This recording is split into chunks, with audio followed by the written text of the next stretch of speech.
क्या आप लोग को जबरदस्ती यहाँ सचिवालय थाना लाया गया? ये लगातार डीएसपी मैडम को कॉल आ रहा था कि आप सुभाष जल्दी आओ, तुम समझने वाले हो। हम बोले मैम से हम बोले कि हम देखिए 3-4 को आएंगे। तो बोला गया कि हाँ ठीक है, आप आओ, 4 से अंदर हम मिलेंगे। यहाँ आते हैं तो अकेले हम मुझे बुलाकर अंदर कहते हैं कि तुम अकेले रहो।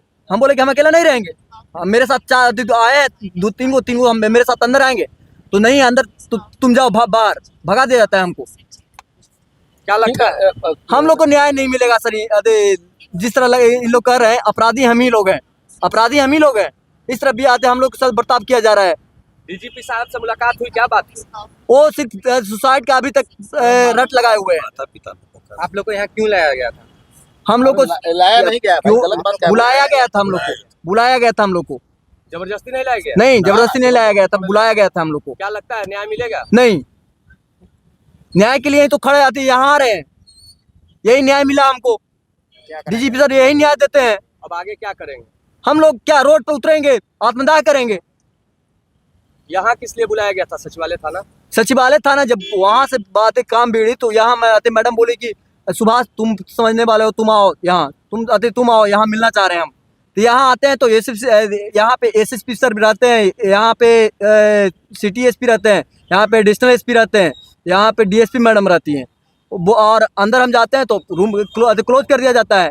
जब हम बोले कि मैडम और 2-3 को हैं, वो आएंगे, तो नहीं, सिटी एसपी बोलते हैं कि नहीं तुम रहो यहाँ। हम बोलते हैं कि नहीं, अकेला रहेंगे। अब आप लोग आगे कहाँ जा रहे हैं? हम लोग जा रहे हैं घर पे सर, अब क्या करेंगे? आप उनसे प्राइवेट पार्ट पे इंजरी है, फॉरेंसिक रिपोर्ट चीख के कह रही है कि इसमें ह्यूमन सीमन मिला है। और इन हालातों में अगर पुलिस चीफ अगर यह कहें कि यह आत्महत्या है तो यह काफ़ी दुखद है। हमारे पास जो इंसाफ की बची खुची उम्मीद थी, आज वो भी ख़त्म हो गई है। हम लोग इस मामले में न्यायालय का रुख करेंगे। डीजीपी साहब से आप लोगों की मुलाकात हुई? मृतका के माता पिता की मुलाकात हुई है। क्या बताया उन्होंने, क्या बात? मृतका के माता पिता ने हमें यह बताया कि डीजीपी महोदय का यह पक्ष था कि यह केस आत्महत्या का है, बलात्कार का नहीं। तो यह बात हमें मृतका के माता पिता ने बताया। आप लोग क्या लगता है? हमें क्या लगता है, आप पोस्टमार्टम रिपोर्ट को देखिए, फॉरेंसिक साइंस रिपोर्ट को देखिए।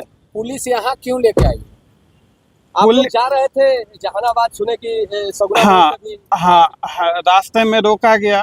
अब पुलिस अगर इस केस को आत्महत्या मानती है तो ऐसे पुलिस के पास अपनी फरियाद लेकर जाने से कोई फायदा नहीं, क्योंकि अब हमें इंसाफ की कोई उम्मीद नहीं। क्या लगता है जबरन लाया गया? पुलिस ने रोककर गृह मंत्री से कहा मिलने के लिए, लेकिन परिवारजन काफी दबाव में थे। और परिवारजन तो दबाव में थे तो भी कहे कि हम मिलने से किसी स्थिति में नहीं है, क्योंकि डीजीपी ऑफिस में उसको टॉर्चर किया गया। परिवारजनों को, माता पिता दोनों को मां रोते हुए निकली। उसके बाद वो स्थिति में नहीं था कि गृह मंत्री से मिले, उनकी मानसिक स्थिति नहीं थी। बाहर निकलने पर उनको कहा गया कि नहीं, परिवार के अन्य जन या कोई सामाजिक वर्कर नहीं आ सकता है, सिर्फ माता पिता मिलेंगे। क्या लगता है जबरदस्ती लाया गया या नहीं? यहाँ तो फिर बुलाया गया, परिवार के मामा को कहा गया, एसएसपी साहब ने फोन किया कि आप अकेले आइए। फिर हम लोग 4-5 आदमी आए, मिले तो कहते हैं कि केस को सीबीआई को सौंप दें, परिवारजनों को कन्विंस कीजिए वगैरह वगैरह। तो मतलब सीबीआई को देने की बातें कही जा रही है, बातें टाल मटोल की जा रही है, पूरे तरह इसमें बड़ा रैकेट है, छुपाने की कोशिश की जा रही है। क्या सीबीआई क्या मांग करते हैं आप? ना, हम लोग इंसाफ की मांग करते हैं। इंसाफ की मांग, जांच कोई भी करे, जांच निष्पक्ष हो, लॉन्गर करके बस टालना मटालना हो जाए। जांच बायस्ड माइंड से ना हो, जांच स्वतंत्र हो, निष्पक्ष हो और इंसाफ मिले। हम इंसाफ की मांग करते हैं। जांच कौन कर, इन हालातों में अभी तक जो इंसाफ की उम्मीदें थी वो सारी की सारी ध्वस्त हो गई। अब हमें नहीं लगता कि इस मुकदमे में इंसाफ हो पाएगा।